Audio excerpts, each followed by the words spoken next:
Hey everybody, and what's up, and welcome to another episode of Shooting the Shit Uncensored. I'm your host, Piers Austin, and today my guest is going to be Madman fucking Pondo. He's a deathmatch legend. He's a professional wrestler who's been wrestling for over 30 years. I'm really excited to be bringing him on. But before we get into that, I've got to send out some love to my very special sponsors.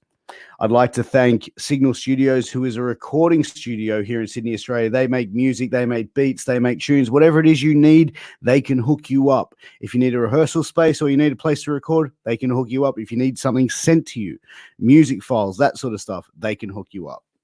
Also, our next sponsor is Mayan Belts. They are the best championship belt maker in the fucking world, ladies and gentlemen. They make the best custom championship belts and the best replica championship belt. So if you want a championship belt from anywhere around the world, whatever design you want, hit up Mayan Belts, speak to Eddie and Ira Williams on Facebook, and they'll take care of you.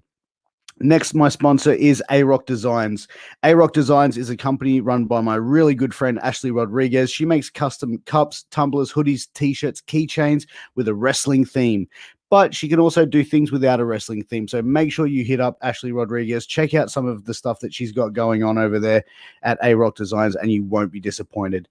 Last but not least is Immortal Restoning. So Immortal Restoning is if you've got a championship belt that's old, it's got stones falling out of it, needs a little bit of facelift, needs to get that shine back in it, contact Jeff Parthay over at Immortal Restoning on Facebook, and he'll be able to give you the best quote possible. So, guys, without further ado, I'm going to bring in my guest this evening. He's a deathmatch legend. He's a hardcore icon. He is Madman Pondo. Pondo, what's up, brother? What's up? How's Australia doing about this time? Man, we are doing really good, dude. We're doing really good. We are coming to an end of this bullshit pandemic. Like it's starting to wrap up. People are starting to get the fucking point of keep your fucking distance, stay the fuck at home. And look, we're definitely getting better, man. How about you in your neck of the woods, man? Well, I am probably the big fighter on all that shit because I'm still going to work every day. I deliver pizza and I walk a bridge. I've been trying to get healthy during this COVID, which people say you're not really getting healthy if you're challenging your healthiness by walking a bridge. But I don't really give a shit what people say. I mean, doing my best, trying to get healthy, but I guess with all the deaths, maybe COVID is a serious thing. I'm just not a very serious guy. You know how that goes. Yeah, no, I get it, man. I get it. So let's get into it. So, growing up, were you a wrestling fan when you were younger growing up, and what really got you into it if you were? I'm trying to put these headphones in. All right. So, there we go. Back in the day, and we're talking childhood, Madman Pondo's childhood. Can you hear me okay? Hear you perfectly, brother. Yeah, okay. So back in the day, in my childhood, my family, you wouldn't know it by looking at me, but my family's very reserved, not religious. I wouldn't say they're religious, but they just don't like being the center of attention, and they're not very loud, and they stay away from controversy. And I am in your fucking face whenever I can be, So we would go to my great grandma and great grandpa's house every Sunday for dinner, and of course they're very old and they're very quiet and they don't say too much until wrestling was on. And then, this was USWA with Jerry King Lawler and Bill Dundee. And there'd be some dirty motherfuckers and pieces of shit. And me and my brother, we were just blown away that our great grandparents was talking like that, but laughing at the same time. So already I was a pretty big fan of professional wrestling. And there was a guy named Roy West Jr. who, if you did good in school, he would take you to wrestling matches. And my mom, anything to get me to do good in school, she was all for. So let me lay this out for you. I'm from a small town in Florida, Illinois. An hour and a half to the west is St. Louis, Missouri, and they had wrestling at the Chase. They would bring in Andre every once in a while. They brought in Bruiser Brody, Bulldog Bob Brown, Spike Huber, names like that, Cowboy Bob Orton. Then 1 hour to the south was ICW, which was Angelo Paffo's group. Mhm. And they had Macho Man versus Leaping Lanny. They had the Devil's Duo with Izzy Slapowitz. They had, just crazy characters. They had George Winecroft, Crusher Broomfield, who became One Man Gang.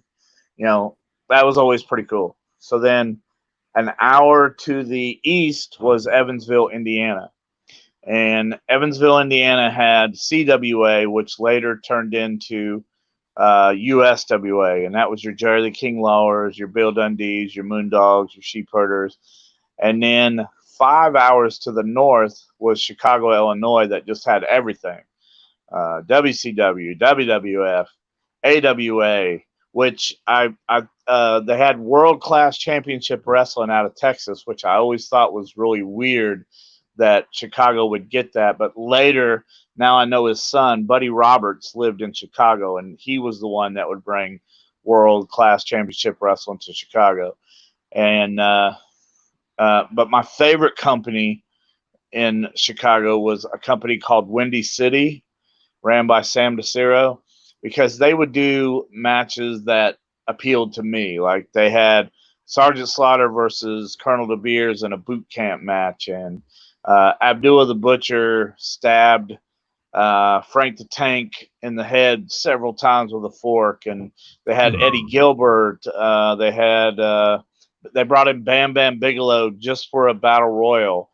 They had Paulie Dangerously was running around there, and the two main events that I remember the best, they had Bruiser Brody versus John Nord. And then the next month, they had the very first. I know ECW said they're the very first, but they wasn't. The very first Battle of the Bam Bams. Bam Bam Terry Gordy took on Bam Bam Bigelow for the name Bam Bam, which of course it was they got counted out of the ring. That way they both got to keep the name, but still that was a pretty cool match. And if you find footage of that match and you look on the front row, you will see one young Madman Pondo sitting on the front row of that. So to answer your question, when did I know? My mom, for the longest time, kept this piece of paper, and in school, the paper said, "Draw what you're going to be in the future." Well, kids were drawing police officers and firemen and veterinarians, and kiss-ass kids was drawing teachers and bullshit like that. Well, mine had a wrestling ring with two stick figures going at each other, and it says at the top, "I want to be a professional wrestler." I remember having to ask the teacher how to spell professional and wrestler. And my mom kept that paper for the longest time, but now she doesn't know where it is. But if she ever does come across that, that might be a little piece of history that somebody'd be interested in someday. Oh, absolutely. And you started, you made your debut in 1989. What was it that made you want to pursue professional wrestling as a profession? I just always loved professional wrestling, and Mm. I believe at that time I was working at McDonald's. So weigh your options.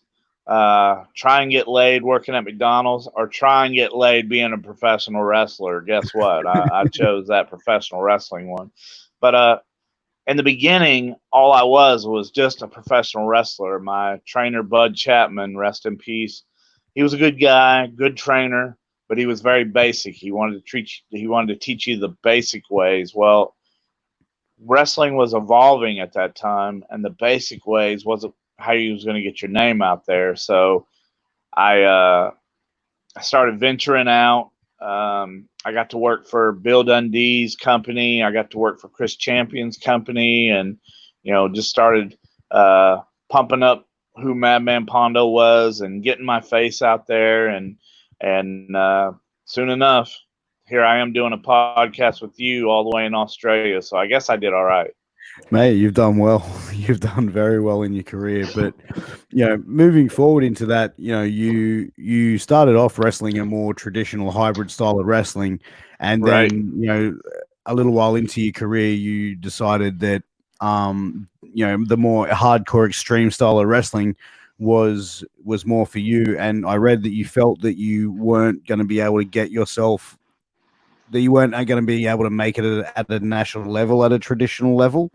Is that true, that statement? And if so, what made you think that? Well, so I'm the fat little portly old Madman Pondo was the same fat little portly young Madman Pondo. I never had a great body. Of course, this face never was going to be handsome. I didn't have high flying skills. I didn't have Dean Malenko technical skills. I didn't have, I don't know. What I'm trying to say is none of that was for me.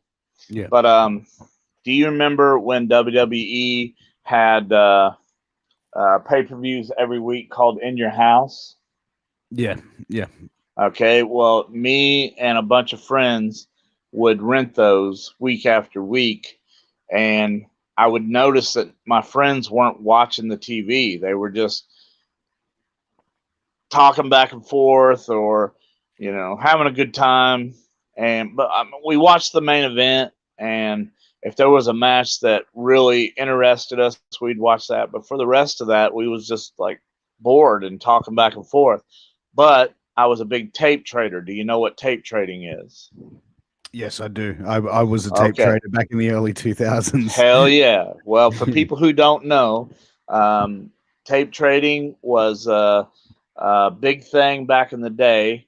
The dirt sheets and Wrestling Review magazine and I can't remember the other wrestling magazine, but they would put addresses for people to where we could switch videotapes.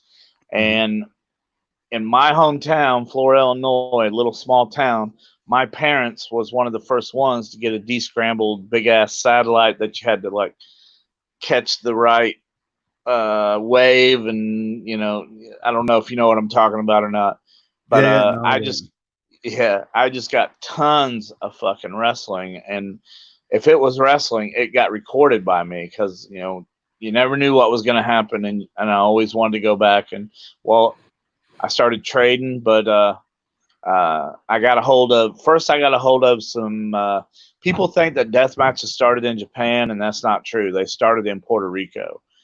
Well, I got some Puerto Rican ones and started watching deathmatch there.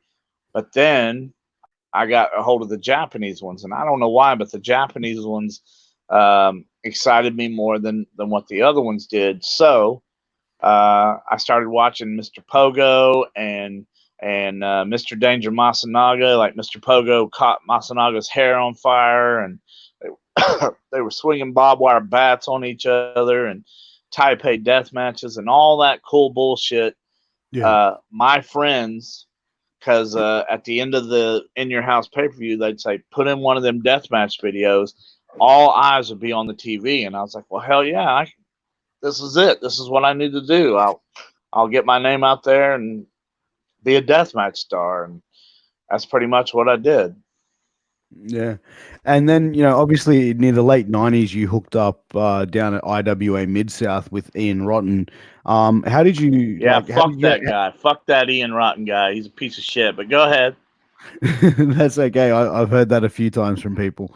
But Yeah. how did you get how did you join up with Ian and IWA?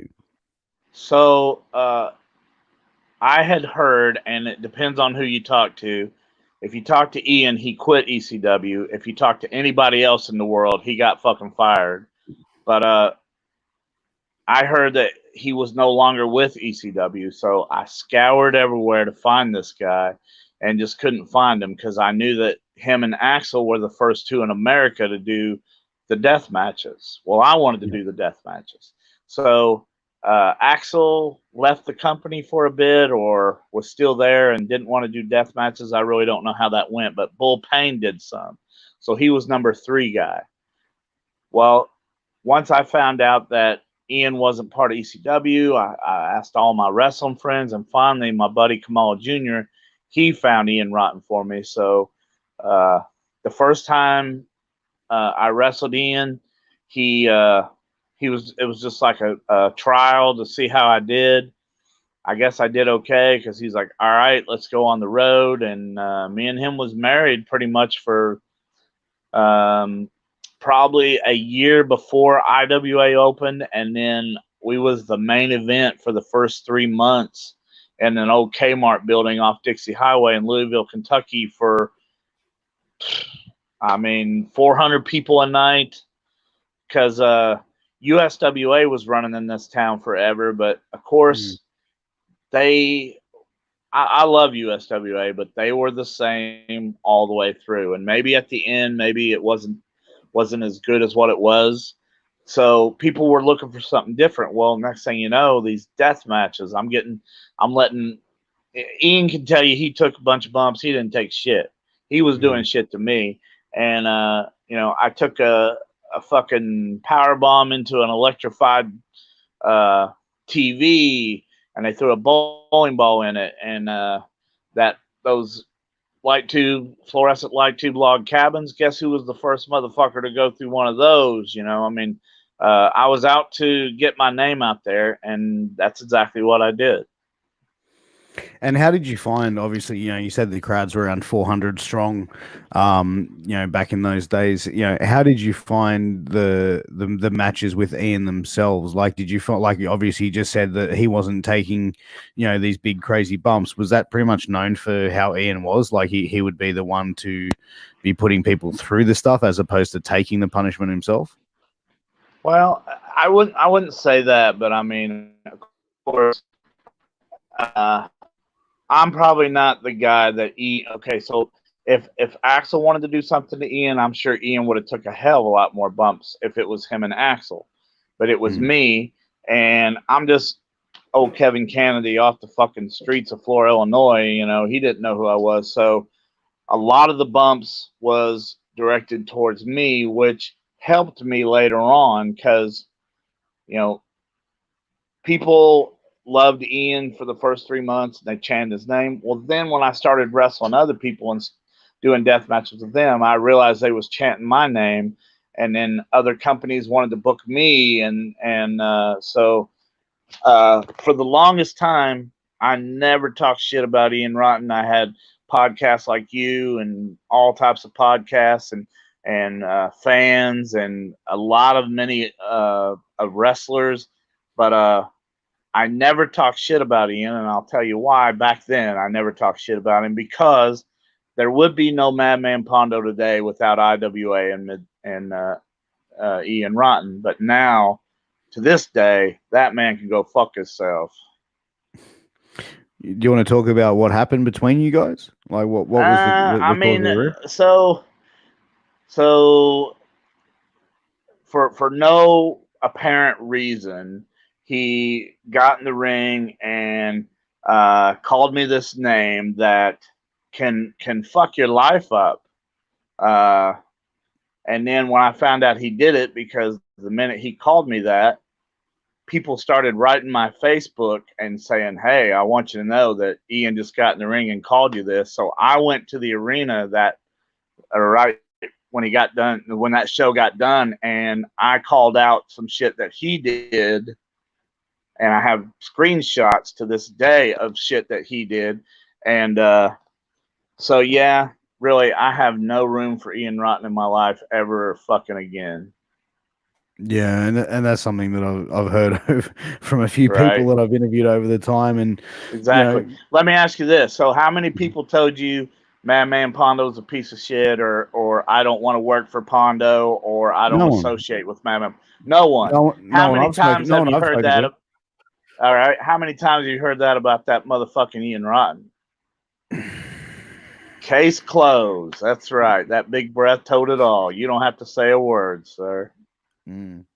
But obviously, with IWA, it led you into working through into well, not led you into, but you went into working for JCW, I um, did. and obvious and working with those guys. But how'd you get hooked up with the Juggalos?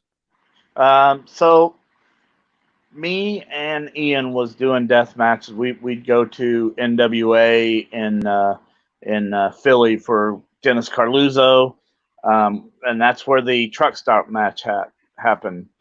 The truck stop match was where my name started getting out there because there was no social media, and if you wasn't a tape trader, you really didn't get too many IWA Mid South videotapes. But those magazines were strong back then, and after the truck stop match, they put a story about me and Ian doing and we're on the cover. That well, our picture's not on the cover, but the the little square on the cover said the match that was too hardcore for any arena. Well, that's me and Ian in that truck stop, and we did and here's another thing I'll tell you. We did the four sides of pain match. Now, Ian wanted to call it a four corners of pain match. That way he could take credit for being the innovator of the four corners of pain. But let me Mm. ask you something. You ever seen that match before? Uh, No? mm, Okay, well, let me go ahead and spoiler alert. I'm just trying to remember it. Oh Yeah. wait, yeah, possibly have. I've seen a lot of deathmatch All wrestling right. over the years. So, are the pits, are they in the corners? Fuck no, they're not in the corners. How the hell are we gonna bump in them going over the fucking ring post? No, Yeah, they're on the exactly. sides. And that was my name for the match. I'm the one who gave him the idea for the four sides of pain match. He called Dennis Carluzzo, said, "Hey, I've got the four corners of pain match," was so fucking stupid. But anyway, but that was Yeah, the match. you can't do anything if they're in the corners. So Exactly. Um, did I answer your question? What was the question? I'm sorry, I get going. how did you get involved with the Juggalos? Oh, with the Juggalos. Sorry. Okay, That's so okay. so me and Ian was wrestling each other all over the United States, and finally, Malcolm Monroe. There's a two and a three, but I'm talking about Sweet Daddy Malcolm Monroe, the dad, out of Detroit, Michigan. Started booking me and Ian week after show, not week after week, show after show, Mm. and we were doing the death matches and we did Thumbtack Deathmatch the same night. There was two guys called Hector Hatchett and the Sewer Dweller was wrestling on the show. And after we got done wrestling, these two guys with dreadlocks, uh, Ian told me, he said, "Hey, those guys are a couple pieces of shit because they put mine and Axel's pictures on their videotape, which became Stranglemania Live. I hope you've seen that." I But have seen that. yeah, so you've seen that Ian and Axel's pictures are on there, Hmm. but they're not on the videotape. And of course, they didn't get permission to use those pictures. So Ian had something against the Insane Clown Posse from the get go. Mm. So he didn't really want to talk to him, and I think he even asked him for money for the pictures. I really don't know, but I had nothing against nobody. But Yeah. they wanted to praise somebody for that match, so they come over and they started talking to me about how cool that match was, and we talked for a good, I don't know, 5 6 minutes, and then Violent J gave me a Super Balls T-shirt that at the time I had no idea what that was, but the shirt was pretty funny, so I couldn't wait to wear that. And they gave me a Tunnel of Love CD, which I listened to on the way home and loved it. I thought it was fucking hilarious and great. So, but Violent J, when he was handing me that stuff, told me, he's like, "Hey, listen, man, we do our own wrestling shows. Someday we're gonna be big, and we want you to come with us." And of course, in wrestling, you hear so much shit. I was just like, "Oh, okay, get Yeah. right on that, guys." But I'm I'll gonna be be the next damned. Vince McMahon. Yeah. Exactly. But they were serious. So I'm walking around the mall in O'Fallon, Missouri, and am I still on there? Okay. And I Yeah. see So kids wearing ICP T-shirts. I'm like, holy shit, that's those guys. but I didn't know how to get a hold of them. So finally, they were doing a show called Stranglemania Live, and they got a hold of Dan Curtis, and they said, Dan, get a hold of Madman Pondo. We don't care how. So they got a hold of me through Ian, who he takes credit for it, and he even tried to get more money out of me. You know, like they gave us all 250, but they paid Ian the money. Well, he handed me and Ox both 150, and Alex Abbas told me, "Hey, that's bullshit." He gave me 500 because I wrestled twice, and well, that's a whole nother fucking story. But anyway, but I did the first. Well, ICP was wrestling out of their warehouse, but I wasn't a part of those. But their first big wrestling show they did was called Stranglemania Live, and of course ICP was the main event, but the semi-main event was me, Ian, and another piece of shit named Ox Harley, and we blew the house down. I mean, fucking people were going nuts and loved it.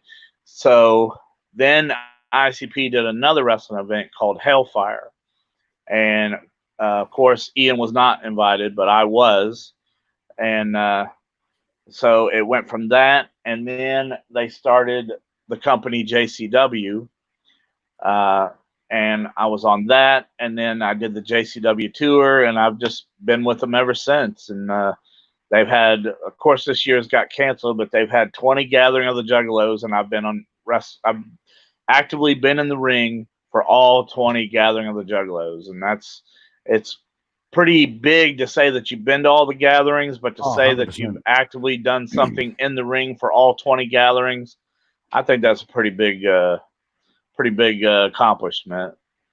Oh, 100%. You know, 100%.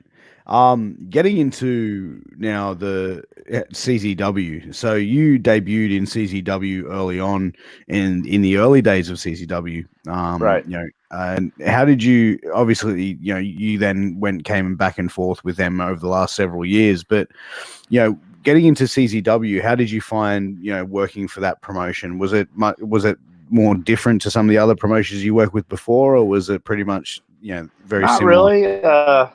I mean, I looked at CZW as IWA Mid South's little brother.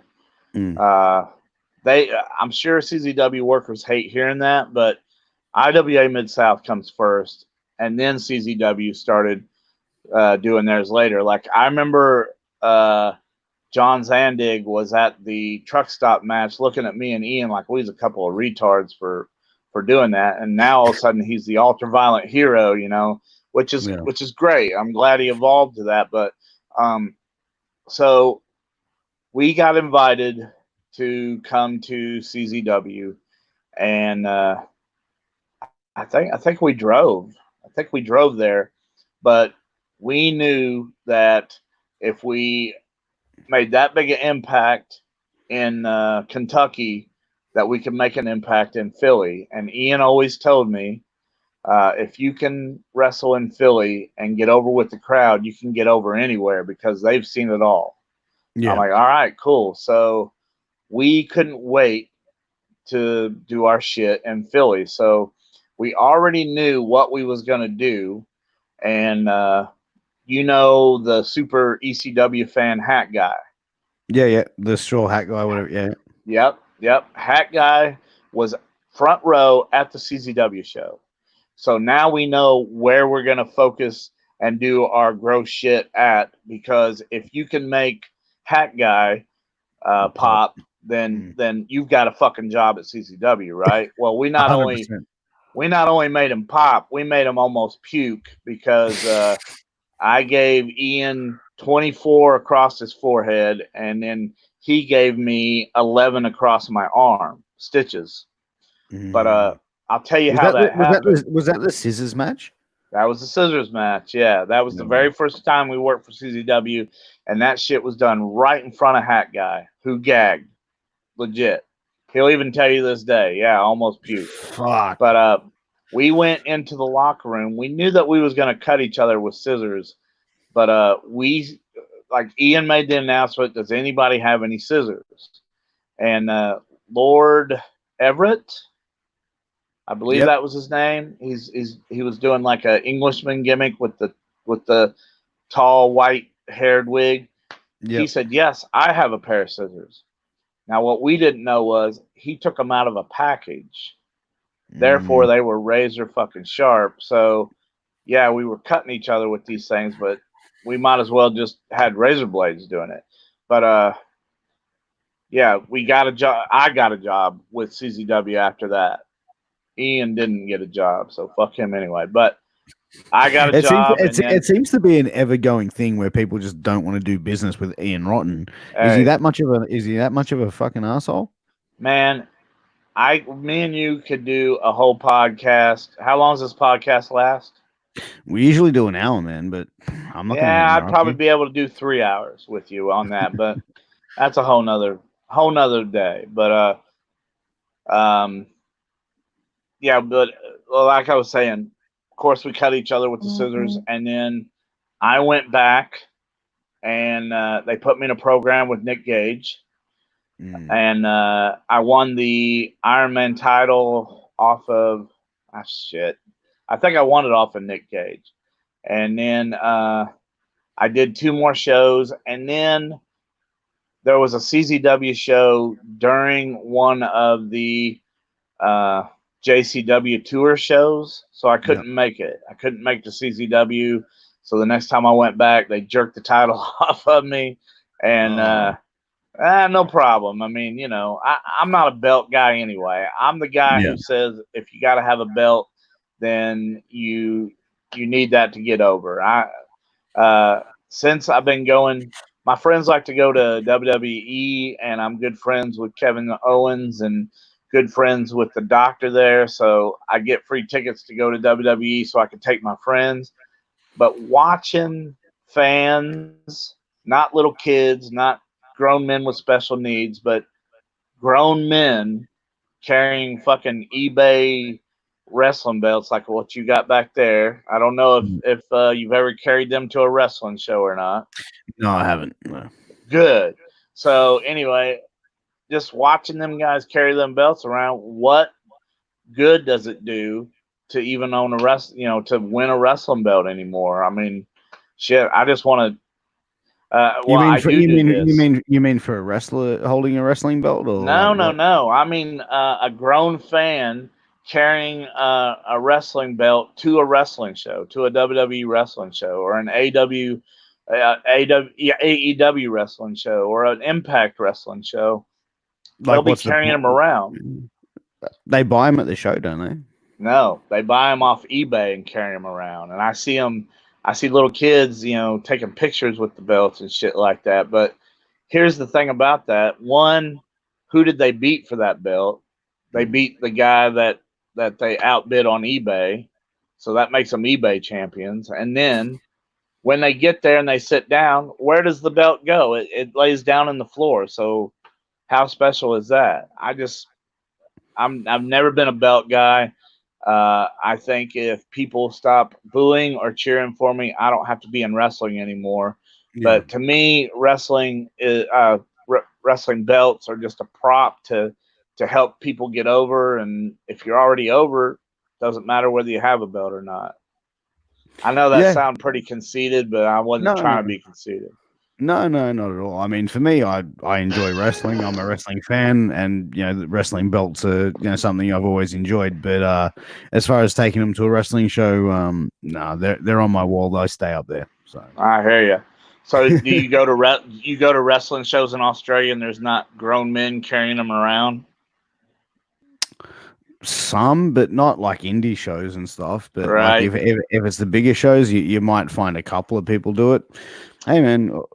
Then I need to wrestle in Australia more because I hate that shit. But how did you find working with John Zandig at CZW? Was he easy to deal with? Um, well, we went to Japan together. Well, first, yes, at CZW, and then of course, I did that JCW tour, and he never treated me any different. And then we got to Japan together, and he had more plans for his CZW workers to go there than old Madman Pondo, but Yeah. that's business sense. I totally understand his point on that. But since I started, My focus, my meaning of wrestling was never WWE, never anything but wrestling in Japan. That's where I wanted to be. Yeah. And when I finally got there, I didn't want to leave. Like that's what I wanted to do. I wanted to wrestle in Japan. So when I got there, I didn't want to leave it for anything. Well, he had plans for some of his guys to be there, so I think that caused some problems. But I mean, I had good laughs with them. Yeah, I never had a problem with Zandig. Whether he had a Yeah. problem with me or not, I never had a problem with him. I'm always I do my best to get along with everybody. You know. No, 100%. And yeah, we were discussing earlier that you've actually been to Australia before. Yeah. And before we get into that, I just wanted to touch on Japan. So, Japan seems to be the place that every person who breaks into the professional wrestling business wants to go. When did you first head over to Japan, and what was it like for you as far as like being in a place? Was it a culture shock for you originally? Well, I'll go ahead and tell you at a very young age. Did you ever watch Godzilla movies? Yeah. So did you watch Mothra movies? Yes. All right. To me, whether they were or whether they were not, I was just a child. But them two little fairies that would call Mothra were the two hottest bitches that I ever saw. So I always tell myself I want to go to Japan someday. Well, then I found out there was, through magazines and dirt sheets and videotapes that there's a pretty big wrestling scene in Japan. So I wrestled Abdullah. So my buddy Tony Brown was good friends with Abdullah the Butcher, and Tony Brown talked me up to Abdullah, and then finally we got to wrestle each other in Overland, Missouri for MRW, ran by Michael Rogers and Big Ben Oliver, and it was my chance, right? So I wrestled Abdullah in Overland, Missouri, and uh, it's to the point. I mean, if you know anything about Abby, and I love him to death, but when he's done, he wants to be done. He doesn't want to do anything else. He wants his paycheck and he wants to go. Yeah. Well, after the match, I'm standing in the back, and he's like, "Champ, let's go back out." And he grabs me, and we go back out, and so that told me right there I must have been doing something right. So when we got in the back, he said, "Hey, champ, I'm getting ready to go to Japan in 4 days. When I get back, uh, if you have a videotape at my restaurant, I'll take it with me next time I go." I couldn't do nothing on the way home but think about that. And we're talking about from Overland, Missouri. I don't remember where I lived at the time. I either lived in Louisville or shit. I don't remember where I lived, but oh yeah, I do remember where I lived. I lived in Florida, Illinois, and I had the two video VCRs. The fucking AM, the cords where you can record and everything. Yeah. So Abdullah told me that he would take my videotape to Japan. So I went home, no sleep. I made a videotape. I waited for the post office to open. I paid, I don't know how much for overnight shipping, and got that shit to his restaurant in less than 4 days. And before he left for Japan, he called me and he said, "Damn, champ, you really want to go to Japan, don't you?" I said, "Yes, sir, I do." So he took the videotape, he showed it to him. Well, already I'm listed as Abdullah's boy. So I got to go, and here, so here's the two things that I'll tell you. Um, they always say Japan is strong style, and they hit harder, and they'll bust you up and all that. Well, that's not really true, because when I got there, they seemed just to be just as afraid of me as they was Abdullah, and a bunch of them had teeth missing. So I'm like, damn, these guys really are beating the shit out of each other. But it was just bad hygiene. So no, they just had teeth falling out. So that was a myth. Now, people ask me all the time what it's like to be in Japan, and this is my explanation that I give them. When you walk into McDonald's, the minute you walk in the door, they're yelling at you, "Eshi meshi," which means I'm happy to serve you. Yeah. You go up to the counter, you order your food. They're smiling the whole time they're taking your order. They run to go get it. They run it back, and when you sit down and you unwrap it, it looks just like the pictures that are shown. Yeah. That's Japan because they value their jobs. They value that they don't have trash cans everywhere, but there's not trash all over the streets. There's a million cigarette butts, I'll tell you that, but there's not Yeah. trash on the streets. And they value their professional wrestling. It's respected. It's not made fun of. People don't come to you all the time and say, "Hey, is it fake?" Yeah. And this was before Vince came out, So, Yeah, obviously. Wrestling in Japan is respect, and that's what I really liked about Japan.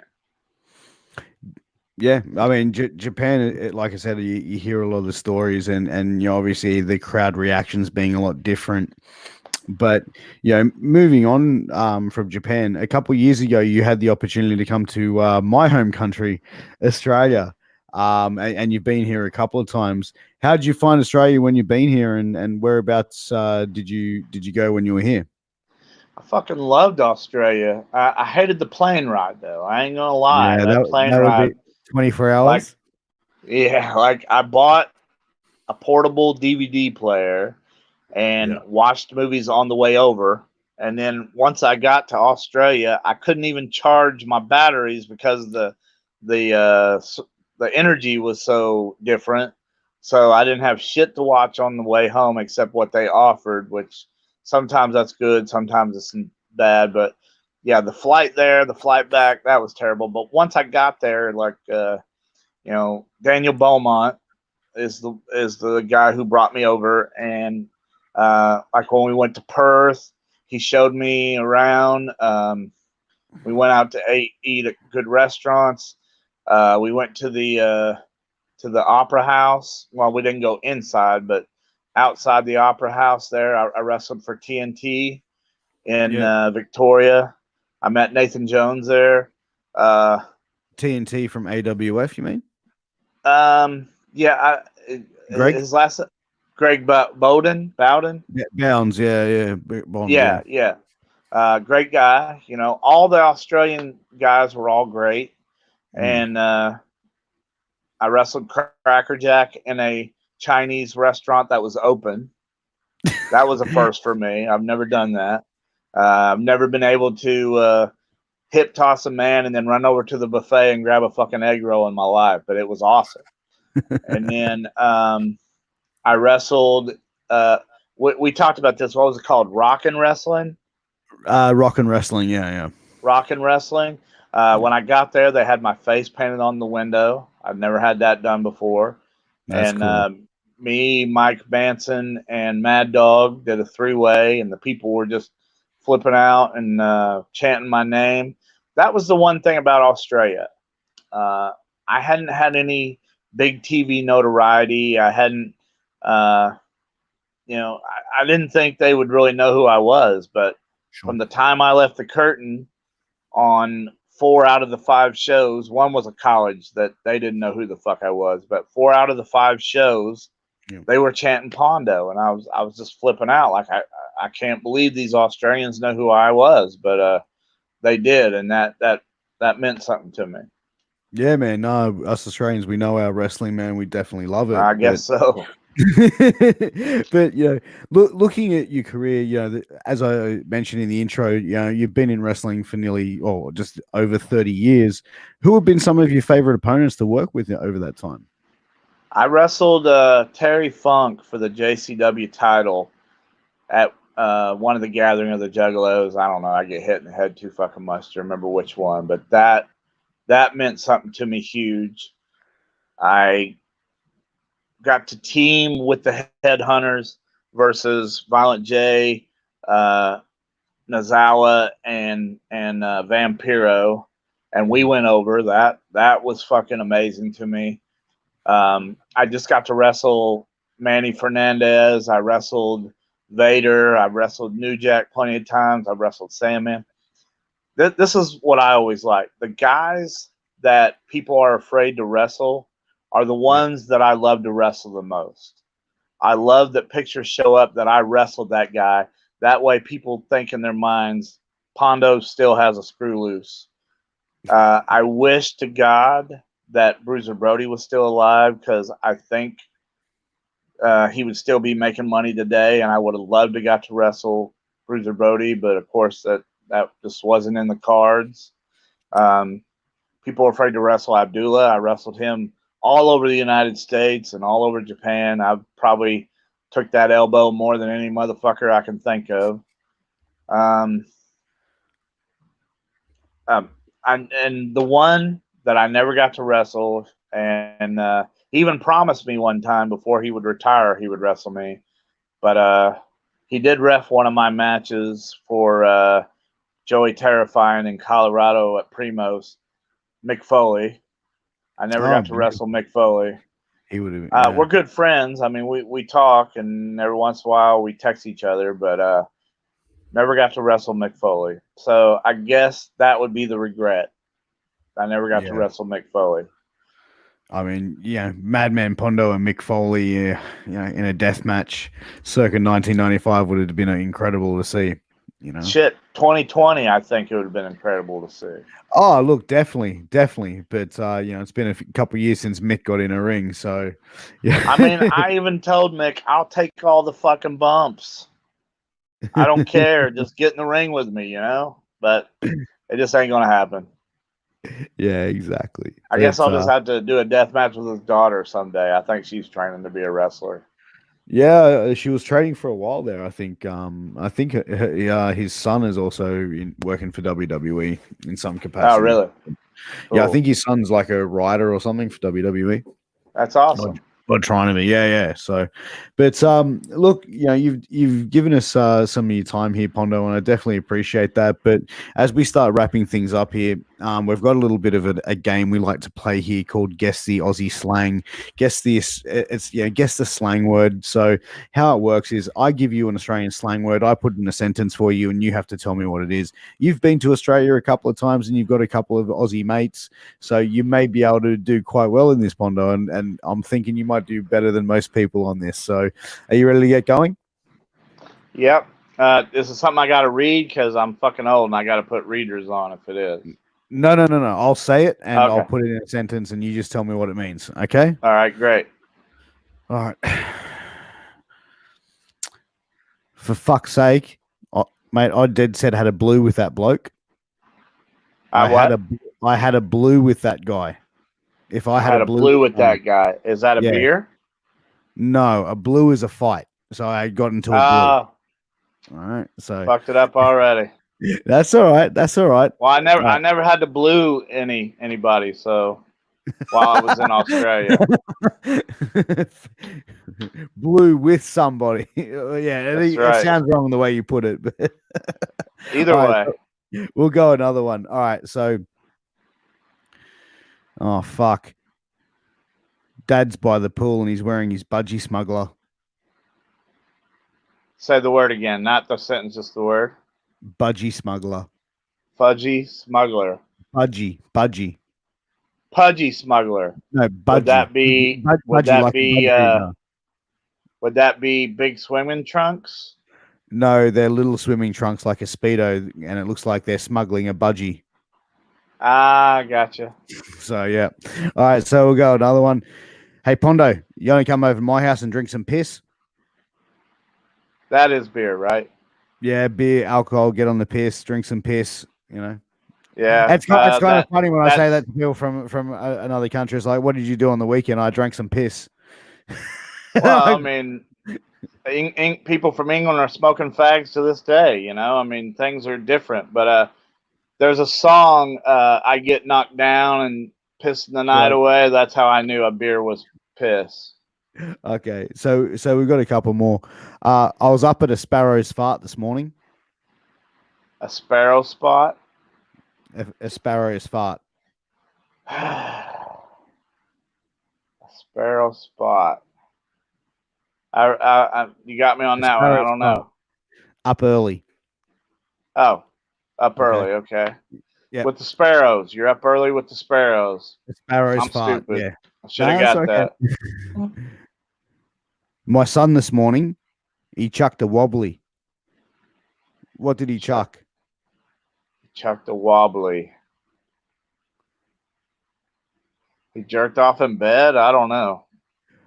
Well, my son's 4 years old, man, so I really hope he didn't. But no, chucking a wobbly means to have a tantrum, to Oh, gotcha. chuck a bit of a, have a bit of a mental fucking fart sort of thing. But I hear you. all right. So, all right, we've got another one. I'm just going up to Macca's. Do you want me to grab you anything? Going up to Macca's. Is that just a convenience store? McDonald's. Oh, Macca's. Oh. Yeah, Macca's. Should I tell the story real quick that I told you? Sure, go for it. This fucked me up because I'm a big Clockwork Orange fan. And while I was in Australia, we drove past a milk bar, and it was the first one. And I was like, holy shit, take me to the milk bar. And Daniel Beaumont was like, okay, because he thought I just wanted a Coke or a candy bar or something. I walk in this milk bar, and it's not mannequins with milk coming out of their titties that you drink from Clockwork Orange. It's just a convenience store. And I was like, what the fuck is this? He's like, it's a milk bar. And then when I explained what I was talking about, he's like, oh, yeah, okay, I get it. But no, that's not what. And then there's milk bars all over fucking Australia. So if I'd have kept my mouth shut, I'd have figured it out, I think. Yeah, that's what we call a milk bar. So here's another question. When I was in Australia the first time, there was a nudie magazine that came and did a photo shoot with me and some of the wrestlers and some of the nude girls. Yep. Challenge everybody to find me a copy of that magazine because I've never got to see it. I think that would have been Picture Magazine or People Magazine. Well, I never made it in Playgirl Magazine, but I want to see me in Picture Magazine. Yeah, that's Australia. I don't even know if they still make it. I'll find out, and if I can find you a copy of it, I'll send you one. Cool deal. All right. So another thing I wanted to tell you before you go on, I have my John Cosper wrote a book about me, and if anybody's interested in buying that book, it's 248 pages of pictures and stories about me. Some embarrassing, some not. I don't get embarrassed, so none of them's embarrassing. But if you want to get a copy of that book, you can go to Amazon.com or you can go to EatSleepWrestle.com and talk to John Cosper about getting an autographed copy. And you know what? Send me over the links. I'll put that in the comments of this interview. You're talking to the wrong motherfucker. I don't know how to do that shit. Hell, I barely got on here with you. You get them to send me the information, and I'll post it on our social media. I'll do it. Guys, just get you to hang back with me, Pondo, for a minute. I'm just going to wrap things up. But guys, you've been watching Shooting the Shit Uncensored. Pondo, thank you so much for coming on the show today. Thank you for your time, man. Thank you. It's been a pleasure. We are Multi-Continental Wrestling Alliance. You've been watching Shooting the Shit Uncensored. And until next time, tune in for. Well, until next time, we'll see you next time. Bye, guys. Fucky and rotten. Fuck that guy.